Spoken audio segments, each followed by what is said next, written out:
श्री स्वामी समर्थ. स्वागत आहे तुमचं माझ्या YouTube चॅनलवरती. आजचा दिवस तुम्हाला खूप छान, सुखाचा, समाधानाचा जाऊ देत. हीच मी स्वामींच्या चरणी प्रार्थना करते आणि आजच्या या नवीन व्हिडिओला सुरुवात करते. सौभाग्य प्राप्ती, ऐश्वर्य, सुख, समृद्धी यासाठी हरतालिका व्रत केले जाते. जन्मोजन्मी अखंड अहेवपण असावे, सौभाग्य असावे ही मागणी या व्रतात केली जाते.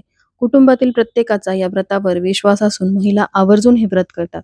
या व्रताद्वारे सौभाग्याला मंगलमय मानणाऱ्या स्त्रिया मनोभावे श्रद्धेने विधिवत उमा महेश्वराचे पूजन करून आपल्या पतीसाठी सुदृढ निरामय शरीर आणि दीर्घायुष्य आणि अखंड सौभाग्यासाठी पूजा करतात. उद्या 6 सप्टेंबर 2024 वार शुक्रवारी हरतालिका हे व्रत सर्वत्र साजरे केले जाणार आहे. सौभाग्य प्राप्ती तसेच वृद्धी आणि ऐश्वर्य, सुख, समृद्धी प्रित्यर्थ हे व्रत भाद्रपद शुद्ध तृतीयेच्या मंगल दिवशी केले जाते. आपस्तंभ ऋषीच्या सांगण्यानुसार तृतीया चतुर्थी सम्मिलित दिवशी हे व्रताचरण केल्यास स्त्रीला अखंड सौभाग्याची प्राप्ती होते, मुलं नातवंडांनी वंशवृद्धी होते, कुमारिका मुलींना मनासारखा जोडीदार मिळण्यासाठी मदत होते. या व्रतामध्ये शंभू महादेवाला श्रेष्ठ दर्जा देण्यात आला असून पार्वतीने सुखप्राप्ती हेतू हे व्रत आचरले होते. हरतालिकेचं व्रत एकदा सुरू केलं की ते आजन्म पाळावं लागतं. हरतालिकेचा उपवास करावा लागतो. पण हरतालिकेचा उपवास नाही केला तरी चालेल, पण कोणती अशी चूक आहे जी तुम्हाला चुकूनही करायची नाही. शिवाय हरतालिकेचा उपवास तुम्हाला दुसऱ्या दिवशी कशा प्रकारे सोडायचा आहे, नैवेद्य हरतालिकेच्या पूजेला उत्तर पूजा करत असताना कोणता दाखवावा याविषयीची संपूर्ण माहिती मी आजच्या व्हिडिओमध्ये शेअर करणार आहे. त्यामुळे व्हिडिओ स्किप न करता शेवटपर्यंत बघा. चॅनलवरती पहिल्यांदा आला असाल तर नक्की सबस्क्राईब करा आणि असेच नवनवीन माहितीपूर्ण व्हिडिओ बघण्यासाठी बेल आयकॉनलाही क्लिक करा. तर पहा, हरतालिका व्रताची सुरुवात ही देवी पार्वतीने महादेवांना प्राप्त करून घेण्यासाठी केली होती. त्यामुळे हे व्रत कुमारिका मुली देखील करू शकतात. सोबतच ज्यांचं लग्न झालेले आहे त्या सर्व विवाहित स्त्रिया, मग विधवा स्त्रिया असतील, सवाष्ण स्त्रिया असतील, त्या सर्वांनी हे व्रत आजन्म पाळायचे असते. वटसावित्री, मंगळागौरी याप्रमाणे हरतालिका पूजा सामुदायिक पद्धतीने करता येते. म्हणजेच तुमच्या घरातील सर्व व्यक्ती मिळून एकाच मूर्तीची पूजा करू शकतात.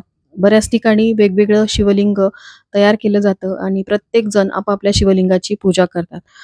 जशी तुमच्याकडे प्रथा आहे त्याप्रमाणे तुम्हाला ही पूजा करायची आहे. तर घरात जिथे तुम्ही पूजा करणार आहात ती जागा स्वच्छ करून घ्यायची आहे. त्यापूर्वी तुम्हाला देवांची पूजा करून घ्यायची. जिथे पूजा मांडणी करणार आहात तिथे गोमूत्र शिंपडायचं आहे. आता या पूजेमध्ये खास पत्री लागतात. त्या सर्व पानांच्या पत्री असतील, बेलपत्र असतील किंवा फुलं असतील त्याची सोय तुम्हाला आधीपासूनच करण्यास सुरुवात करायची आहे. म्हणजे वेळेवरती तुमची धावपळ होणार नाही.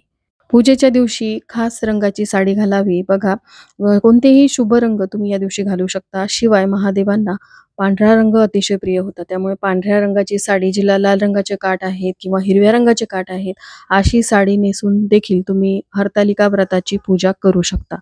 शिवाय लाल रंगाची, हिरवा रंग, पिवळा, नारंगी यासारखे शुभ रंग तुम्ही पूजेच्या वेळेस परिधान करू शकता. पण चुकूनही तुम्हाला काळ्या रंगाची साडी किंवा काळ्या रंगाचे काठ असलेली किंवा कोणत्याही साडीमध्ये काळ्या रंगाचे डिझाईन केलेली असेल तर अशी साडी तुम्हाला हरतालिकेच्या दिवशी चुकूनही नेसायची नाही. याशिवाय तुम्हाला हिरव्या रंगाच्याच बांगड्या उद्याच्या दिवशी घालायच्या आहेत. जरी तुम्ही मॅचिंग बांगड्या घातल्या तरी त्या बांगड्यांच्या मध्ये एक एक तरी हिरव्या रंगाची बांगडी असावी. कोणत्याही व्रताच्या दिवशी किंवा शुभकार्याच्या दिवशी केस धुतले जातात, तर सर्व महिलांनी व्रतापूर्वी तुम्हाला केस धुवून घ्यायचे आहेत. या दिवशी दिवसभर उपवास करावा, फलाहार घ्यावा, पण साबुदाणा खिचडी किंवा भगर, वरई यासारखे पदार्थ खाऊ नयेत. आता अगदीच गर्भवती स्त्रिया किंवा बाळंतीण स्त्रिया असतील त्यांनी राजगिऱ्याची भाकरी किंवा राजगिऱ्याचा शिरा असे पदार्थ खाल्ले तरीही चालतील. आणि ज्या स्त्रियांना उपवास झेपत नाही, तब्येतीच्या कारणामुळे, अशा सर्व स्त्रियांनी राजगिरा खाल्ला तरीही चालेल. पण दिवसभर तुम्हाला उपवास करायचा आहे, अन्नाचं सेवन करायचं नाही. देवी पार्वतीने कंदमुळं खाऊन हे व्रत केले होते. त्यामुळे कंदमुळं तुम्ही खाऊ शकता, फळ खाऊ शकता, फळांचे ज्यूस घेऊ शकता. पण सांगितल्याप्रमाणे उपवासाचे पदार्थ या दिवशी खायचे नाहीत. पूजेपूर्वी तरी निदान तुम्हाला हा नियम पाळायचा आहे. त्यानंतर तुम्ही फलाहार घेऊ शकता. हरतालिका व्रतामध्ये वाळूचं शिवलिंग म्हणजेच मूर्ती तयार केली जाते. प्राणप्रतिष्ठेनंतर विसर्जनपूर्व उत्तर पूजा होईपर्यंत ती मूर्ती तुम्हाला हलवायची नाही. मूर्ती वाळूची असल्यामुळे पूजेचे उपचार जे आहेत ते हळुवारपणे करावेत. मूर्तीवरती फुले उडू नयेत, जेणेकरून मूर्ती जी आहे म्हणजे वाळूची तयार केलेली असल्यामुळे ती मोडू शकते. त्यामुळे ही काळजी तुम्हाला घ्यायची आहे. तुम्ही तयार केलेलं शिवलिंग जशास तसं राहावं याची काळजी तुम्हाला घ्यायची आहे. हलकेच फुले वाहावीत. देवीवरती पाणी फुलाने शिंपडावे. पूजेला प्रारंभ करताना जी समई प्रज्वलित केलेली आहे, ती दुसऱ्या दिवशी उत्तर पूजा होईपर्यंत सुरू असावी याची काळजी घ्यायची आहे. उपवासाच्या दिवशी दिवसभर तुम्हाला जागरण करायचे. बऱ्याच ठिकाणी रात्री जागरण करून नामस्मरण केलं जातं. व्रताच्या दिवशी दुपारच्या वेळी झोपून राहू नये. उपवास करणारी महिला दिवसा झोपली तर ते शुभ मानले जात नाही. फक्त अपवादात्मक गर्भवती स्त्रिया ज्यांना आराम सांगितला आहे आणि बाळंतीण स्त्रिया, अशा स्त्रियांनीच दुपारी झोपलं तरीही चालेल. उपवास करताना लहान-मोठे सर्वांचा आदर करा. या दिवशी कोणालाही अपशब्द बोलू नका, ज्यामुळे त्यांचे मन दुखू शकते. व्रताच्या दिवशी मौन बाळगावे म्हणजेच कमी बोलावे, मन शांत ठेवावे, कोणाशीही वादविवाद घालू नये. सगळ्यात महत्त्वाचं म्हणजे महिलांनी पतीशी भांडण करू नये किंवा अपशब्द वापरू नये. ज्याच्यासाठी आपण हे व्रत करणार आहोत त्याच व्यक्तीसोबत भांडण करून देखील मग आपल्याला या व्रताची फलश्रुती मिळणार नाही. याशिवाय उपवासाच्या दिवशी जाणून-बुजून किंवा नकळत कुटुंबातील कोणाशीही वाईट वागू नये. शास्त्रानुसार जर कोणी हरतालिकेचे व्रत पाळण्यास सुरुवात केली तर त्यांनी मध्येच सोडू नये, हे देखील शुभ मानले जात नाही. दरवर्षी तुम्ही ते संपूर्ण विधीपूर्वक पूर्ण करावे. ज्यांचा मासिक धर्म आलेला आहे त्यांनी उपवास करावा. ज्या गर्भवती स्त्रिया आहेत त्यांनी पूजा केली तरीही चालते. फक्त बाळंतीण स्त्रियांनी देखील उपवास करायचा आहे. शास्त्रानुसार हरतालिकेच्या वेळी व्रत करणाऱ्यांनी आपल्या रागावर नियंत्रण ठेवावे, स्वतःवर नियंत्रण ठेवावे. हरतालिकेच्या व्रताचा उपवास करत असताना आदल्या दिवशी देखील तुम्हाला काही नियमांचं पालन करायचं आहे. जसं की तुम्हाला आदल्या दिवशी तामसिक पदार्थांचं सेवन करायचं नाही, सात्विक आहार घ्यायचा आहे आणि सोबतच तुम्हाला मांसाहार करायचा नाही.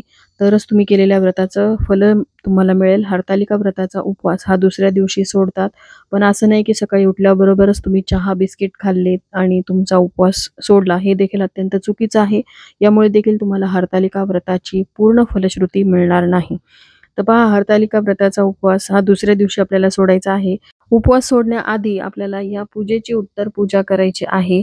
बघा, दुसऱ्या दिवशी गणेश चतुर्थी आहे. या दिवशी लाडक्या गणरायांचं आगमन होतं. त्यामुळे उपवास जो आहे तो तुम्हाला सकाळी उठल्याबरोबर सोडायचा नाही. बऱ्याच जणी काय करतील की सकाळी उठलं की चहा, बिस्किट वगैरे खाऊन उपवास सोडला, असं चालणार नाही. ही चूक तुम्हाला चुकूनही करायची नाही.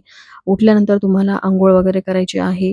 चांगलं स्वच्छ वस्त्र परिधान करून तुम्हाला जिथे तुम्ही हरतालिकेची पूजा मांडणी केलेली आहे तिथे यायचं आहे. त्या पूजेवरती तुम्हाला हळदी-कुंकू, अक्षदा अर्पण करायचे आहेत आणि दही-भाताचा किंवा कानोल्यांचा नैवेद्य बऱ्याच ठिकाणी दाखवला जातो. तो नैवेद्य अर्पण करूनच मग या पूजेची तुम्हाला उत्तर पूजा करायची आहे. हरतालिकेची मांडलेली पूजा, त्यावरती वाहिलेली फुले, पत्री आदी उचलून घ्यायच्या, एका पेपरमध्ये त्या ठेवायच्या आहेत. त्यानंतर ज्या वाळूचं आपण शिवलिंग तयार केलं होतं, ते शिवलिंग जर तुम्ही ताटात तयार केलं असेल तर त्यावरती तुम्हाला सगळ्यात आधी पाणी टाकायचं आहे. पाटावरती शिवलिंग तयार केलेलं असेल तर ती वाळू तुम्हाला काढून एका ताटात घ्यायची आहे. त्यामध्ये पाणी टाकायचं आहे आणि ही जी वाळू आहे तुम्ही एखाद्या झाडातील कुंडीला टाकून द्यायची आहे. त्यानंतर फुले, पत्री देखील तुम्ही एखाद्या झाडाच्या मध्ये खड्डा करून दाबू शकता. आता तुमच्या तिथे झाड नसेल तर तुम्ही बाहेर गेल्यानंतर एखाद्या झाडाच्या मध्ये दाबू शकता, पण पाण्यात प्रवाहित करू नका. अशामुळे पाण्यामध्ये असलेलं प्रदूषण जे आहे ते आणखीनच वाढतं. त्यानंतर श्री गणेशांची आपल्याला घरामध्ये स्थापना करायची आहे आणि त्यानंतर जो घरामध्ये नैवेद्य तयार होईल, तो नैवेद्य गणपतींना अर्पण करून हरतालिकेचा उपवास जो आहे तो आपल्याला सोडायचा आहे. तर सर्व महिलांनी, कुमारिका स्त्रियांनी उपवास नाही केला तरी चालेल, पण कोणत्या अशा चुका ज्या आहेत त्या उद्या आलेल्या हरतालिकेच्या दिवशी करायच्या नाहीत.